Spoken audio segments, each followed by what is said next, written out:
Hardware जो हमारे पास available है वो है कीबोर्ड के रूप में। कीबोर्ड, जैसे कि हमने पहले भी जानकारी दी, कीबोर्ड एक इनपुट डिवाइस है जिसके साथ आप कंप्यूटर को टाइप करके कमांड्स दे सकते हैं। इसमें कीबोर्ड कई प्रकार के अवेलेबल हैं, जैसे कि सबसे पहले हमारे पास अवेलेबल है PS2। जैसे हमने मदरबोर्ड की नॉलेज लेते समय हमने PS2 पोर्ट्स देखे थे, तो कीबोर्ड के साथ यहाँ पे PS2 कनेक्टर्स होते हैं। इन कनेक्टर्स को आप PS2 पोर्ट में लगाते हैं जिससे कि आपका कीबोर्ड मदरबोर्ड के साथ जुड़ जाता है। यहाँ ये ध्यान रखने वाली बात है कि जो PS2 कीबोर्ड है उनका कनेक्टर का और जो पोर्ट का कलर होता है वो पर्पल होता है। इसी तरह से दूसरे टाइप के जो कीबोर्ड अवेलेबल हैं वो है USB कीबोर्ड्स। USB कीबोर्ड में PS2 कनेक्टर के बजाय USB कनेक्टर दिया जाता है, जिसको आप चाहें तो कैबिनेट के फ्रंट पैनल में और चाहें तो कैबिनेट के पीछे मदरबोर्ड के साथ USB पोर्ट्स में लगा सकते हैं। ये कनेक्टर कुछ इस तरीके के दिखाई देते हैं और आप इस USB पोर्ट्स में इन्हें लगा सकते हैं। खास बात यह है कि आप कोई भी USB पोर्ट इस्तेमाल कर सकते हैं USB कीबोर्ड को लगाते समय। तीसरे प्रकार के हमारे पास कीबोर्ड अवेलेबल रहते हैं वायरलेस कीबोर्ड। वायरलेस कीबोर्ड्स में आपको वायर्स की जरूरत नहीं रहती। इसमें वायरलेस कीबोर्ड के साथ एक डोंगल अवेलेबल रहती है। इस डोंगल को आपको कंप्यूटर के साथ लगाना होता है USB पोर्ट में, और आपका कीबोर्ड आपके कंप्यूटर से इस डोंगल के साथ कनेक्ट करके काम करना शुरू कर देता है। इस प्रकार से इन कीबोर्ड्स का इस्तेमाल आप कर सकते हैं कंप्यूटर में। नेक्स्ट कंपोनेंट हमारे पास माउस है। माउस जो कि एक इनपुट डिवाइस है, इसको भी आप अपने CPU के साथ कनेक्ट कर सकते हैं। इसमें खास बात यह है कि ये कमांड्स देने के लिए अपने कर्सर या पॉइंटर का प्रयोग करता है।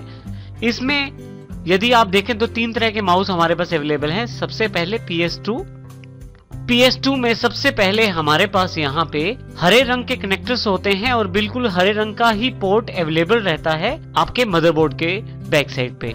आप ये जो PS2 माउस होते हैं ये केबल बेस्ड माउस होते हैं, इनको आप मदरबोर्ड के साथ अटैच करके प्रयोग कर सकते हैं। दूसरे प्रकार के जो माउस होते हैं वो है USB माउस। USB माउस में PS2 कनेक्टर के बजाय एक USB कनेक्टर दिया जाता है, जिसको आप USB पोर्ट्स में लगा के प्रयोग कर सकते हैं। इसमें आप किसी भी USB पोर्ट का प्रयोग कर सकते हैं अपने माउस को कनेक्ट करने के लिए। तीसरी तरह के जो माउस हमारे पास अवेलेबल है वो है वायरलेस माउस। वायरलेस माउस की खास बात ये होती है कि इनमें किसी भी केबल की आवश्यकता नहीं होती। इसमें वायरलेस माउस के साथ आपको एक डोंगल मिलती है। वो डोंगल आप अपने CPU में USB पोर्ट में लगा के माउस को अपने कंप्यूटर के साथ कनेक्ट कर सकते हैं, जिससे वायरलेस माउस बिना तार के आपके कंप्यूटर से कनेक्ट हो जाता है और कार्य करने लगता है। नेक्स्ट हमारे पास एक और उपयोगी कंपोनेंट है जो कंप्यूटर असेंबल करते समय चाहिए, वो है DVD राइटर। DVD राइटर का जो प्रयोग किया जाता है वो DVD को प्ले करने में और DVDs को बर्न करने अर्थात DVD बनाने में किया जाता है। यहाँ हम DVD राइटर्स के इवैल्यूएशन को देखते हैं। सबसे पहले हमारे पास यहाँ CD-ROM का एग्जाम्पल उपलब्ध है। सबसे पहले कंप्यूटर की वैल्यूएशन के साथ CD-ROM अवेलेबल हुए। CD-ROM जो थे वो CD को रीड कर पाते थे, परंतु CDs को राइट नहीं कर सकते थे। अर्थात आप उससे CD प्ले तो कर सकते थे, परंतु आप उससे नई CD बना नहीं सकते थे। इसी तरह से उनमें ना DVD रीड की जा सकती थी और ना DVD राइट की जा सकती थी। अभी भी पुराने कंप्यूटर्स में CD-ROM आपको मिल जाएंगे। उसके पश्चात नंबर 2 पे हमारे पास है CD writer. CD writer CD को राइट करने की क्षमता के साथ आए। CD राइटर्स में आप CD प्ले कर सकते हैं अर्थात रीड कर सकते हैं, साथ ही आप CD को राइट भी कर सकते हैं, परंतु इसमें आप DVD को ना तो रीड कर सकते हैं और ना DVD को राइट कर सकते हैं। इसके पश्चात नंबर 3 पे है हमारे पास DVD-ROM। DVD-ROM की खास बात ये थी कि इससे आप CD बना भी सकते हैं, CD प्ले भी कर सकते हैं, साथ ही साथ ये DVDs को भी प्ले करता था, परंतु इसमें आप DVD बना नहीं सकते। आजकल हमारे पास कंप्यूटर बनाते समय DVD राइटर्स लगाए जाते हैं। DVD राइटर्स की सबसे बड़ी खास बात यह है कि इसमें आप CD हो या DVD रीड करना हो या राइट करना हो, आप कोई भी कार्य कर सकते हैं। इसमें आप CD को रीड कर सकते हैं अर्थात प्ले कर सकते हैं। इसी तरह से यदि आप CD बनाना चाहते हैं कोई नहीं तो वो भी बना सकते हैं। इसी तरह से DVD रीड कर सकते हैं और DVD राइट भी कर सकते हैं। इस प्रकार से आप DVD राइटर्स का प्रयोग कर सकते हैं। बहुत सारी डीवीडीज और सीडीज रीराइटेबल फॉर्मेट में अवेलेबल रहती हैं, अर्थात आप चाहें तो उनपे डेटा डाल के दोबारा वो डेटा डिलीट करके नए सिरे से डेटा उस पे डाल सकते हैं या स्टोर कर सकते हैं। तो इस प्रकार के डीवीडी राइटर्स का प्रयोग इन रीराइटेबल सीडीज और डीवीडीज के साथ भी किया जा सकता है। जैसे प्रकार हमारे पास हार्ड डिस्क में अवेलेबल है, उसी प्रकार के टाइप्स हमारे पास राइटर्स में अवेलेबल हैं। मुख्यतः राइटर 3 तरह के अवेलेबल हैं मार्केट में। सबसे पहले आईडी डीवीडी राइटर, दूसरा राइटर है साटा डीवीडी राइटर और तीसरा USB DVD writer. ID DVD writer की पहचान ये है कि इनके जो पोर्ट होते हैं, एक आईडी केबल लगाने के लिए और दूसरा पावर कनेक्टर लगाने के लिए, ये दोनों बड़े होते हैं। और आप यदि ध्यान दें तो यहाँ पे आईडी केबल के लिए बहुत बड़ा पोर्ट अवेलेबल रहता है। आईडी केबल में मुख्यतः 3 कनेक्टर अवेलेबल रहते हैं, जिनमें एक कनेक्टर मदरबोर्ड के साथ जोड़ दिया जाता है, बाकी 2 कनेक्टर के साथ आप हार्ड डिस्क या डीवीडी राइटर लगा सकते हैं और उनको आप जंपर सेटिंग्स की सहायता से मास्टर और स्लेव में कन्वर्ट कर सकते हैं। इसी तरह से आप पावर कनेक्टर का प्रयोग डीवीडी राइटर्स को पावर देने के लिए कर सकते हैं।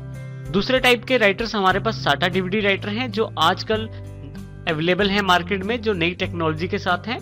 इसमें हमारे पास 2 तरह की केबल्स लगती हैं, एक हमारे पास साटा डेटा केबल और दूसरी होती है साटा पावर केबल।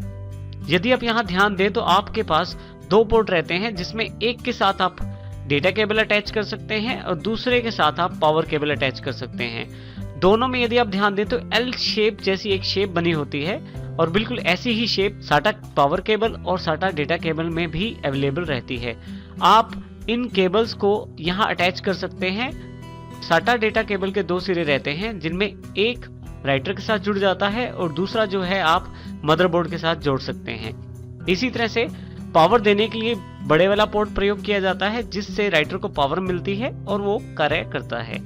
आजकल यूएसबी डीवीडी राइटर्स बहुत प्रचलन में हैं। इनको आप आसानी से एक जगह से दूसरी जगह लेके जा सकते हैं। आप एक कंप्यूटर से लेके दूसरे कंप्यूटर में आसानी से इसे लगा सकते हैं, क्योंकि इसके साथ एक यूएसबी केबल रहती है और ये एक्सटर्नली ही यूज हो जाते हैं, जबकि आईडी राइटर और साटा राइटर्स दोनों को इंटरनली कंप्यूटर के साथ अटैच करना पड़ता है। सबसे अंत में हमारे पास आउटपुट डिवाइसेस अवेलेबल हैं, मॉनिटर्स, जो वीडीयू के नाम से भी जाने जाते हैं, जिसका पूरा मतलब है विजुअल डिस्प्ले यूनिट। दूसरा हमारे पास एलसीडीज के रूप में उपलब्ध है, जिनका फुल फॉर्म है लिक्विड क्रिस्टल डिस्प्ले। तीसरा हमारे पास एलईडीज के रूप में उपलब्ध है लाइट एमिटिंग डायोड। हमारे पास सबसे पहले देखें तो साइज के रूप में मॉनिटर्स अवेलेबल हैं 14 इंच, 15 इंच, 17 इंच और 19 इंच। परंतु मॉनिटर की बिजली ज्यादा खपत करने के कारण और दूसरा जगह ज्यादा घेरने के कारण इसका जो प्रयोग है अब कम हो गया है और अब काफी सारी कंपनियों ने इसकी मैन्युफैक्चरिंग बंद कर दी है। इसके स्थान पे हमारे पास एलसीडीज और एलईडीज अवेलेबल हो गई हैं। एलसीडी जो 15.6 से लेके 22 इंच के साइज में अवेलेबल है। एलसीडी की सबसे बड़ी खासियत है इसका पावर का बहुत कम कंजम्पशन। इसी की तरह से थर्ड जो डिवाइस हमारे पास अवेलेबल है एलईडीज के रूप में, जो बहुत ही कम बिजली के साथ बहुत ही साफ पिक्चर क्वालिटी प्रदान करती है। जब भी हम घर के लिए कंप्यूटर बनाते हैं तो हम एक मीडियम साइज की एलईडी या एलसीडी चाहते हैं, जो 21 इंच के रूप में बिल्कुल सही रहती है। परंतु यदि आप चाहें तो अपने स्थान और रिक्वायरमेंट के अकॉर्डिंग साइज का चुनाव कर सकते हैं। इस प्रकार से अभी तक हमने जितने भी कंपोनेंट की जानकारी ली है वो सभी हमारे कंप्यूटर असेंबलिंग में इम्पोर्टेंट स्थान रखते हैं और इनका चुनाव हम इनकी क्वालिटी और साइज और रिक्वायरमेंट के अकॉर्डिंग कर